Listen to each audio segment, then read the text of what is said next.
What, in your view, would be a mutually acceptable plan from your point of view with regards to this matter on the no work, no pay? My view is that federal government should shift its hardline position and not look at and understand that university setting is peculiar, and that peculiarity must be recognized. And as if government understands that somebody has to do that work, and that person needs to be compensated for that work, because that work is not going to disappear, it's not going to go away. So I believe that there should be some understanding on part of federal government to accommodate these peculiarities. From what you have said, from how you have whittled down the whole matter, you've whittled it down to no work, no pay, salaries. We heard that the government has proposed 35% increase for professors and 23.5%, if I'm correct, for the other lecturers. And then you have also earned allowance, if I got you clear. Those are the three. And you call them the minimum. Does it not turn the whole thing, the whole strike into a matter of how much the lecturers want for their pockets and not necessarily privileging the state of Nigerian universities? Because you said, okay, once you take care of these matters, we can talk about the other issues later for better structure. But we can, once you take care of my pocket and my pay allowance and all of that, we can now go back to school. So it turns out that was what the whole thing was about. Yeah, the proprietor of the federal universities is the federal government. And ultimately, it is the proprietor. Just like you are the head of your household, ultimately, the fundamental decisions on the type of environment that you want your family, your children to live and grow in will be determined by you and the funds that you say are available to you, ultimately. For the people who are working for you, they can ultimately also speak for themselves. ASUU has, for the past 30 years, been drawing government's attention. In this case now, you as the leader of your household, drawing the attention that some of the decisions you are taking as far as the environment with which your children are growing up will have deleterious effects on you in the future because of this, and that. And to be fair to you as the owner of the household, you have listened to some of this advice and have been making corrections, But over time, you have fallen back and issues have now congealed. And we're saying, okay, here we are in a situation whereby you say you don't have money, you cannot afford it. And we want to believe you. But the analogy is like I come to your house and ask you to give me 100,000 naira to do something. And you say you don't have money. And we believe you. But right under there, while I'm still with you, you now ask your other assistant to go and buy you 20,000 naira suya and one bottle of wine that costs another 20,000 naira. No. So your suya and wine is more important than my welfare, as it were, or whatever I came and made to you. That is the type of scenario that ASUU is saying, that government is not being sincere when it says it does not have money for education. Government says they cannot borrow money for education. If you cannot borrow money to pay your children's school fees, what else can you borrow money for? So the increase that we talked about, it has been analyzed and we have looked at it. Salaries of university workers have not been increased in nearly 12 years.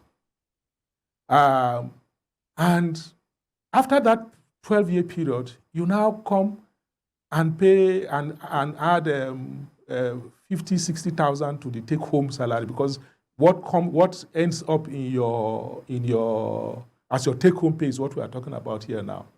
The 800,000 naira that was agreed between the BRICS committee and federal government is salaries that professors were taking 10 years ago, if you do the dollar conversion rate. But we don't even want to go there.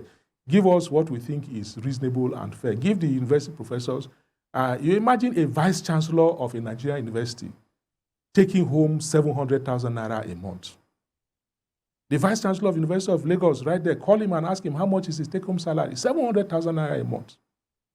A professor there who is at the bar, used to take 450,000. And you now say, okay, they are going to add 50,000 for him. And you say he should be happy after 11 years.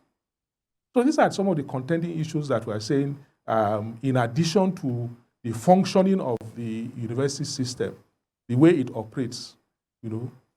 Councils can appoint a vice chancellor, a bursar, and a registrar, without recourse to anybody. But in the appointment of a messenger or a clerk, you have to get permission from the office of the head of service. What type of autonomy is that? Yeah, that's the issue of autonomy. Again, let's go to that issue of autonomy.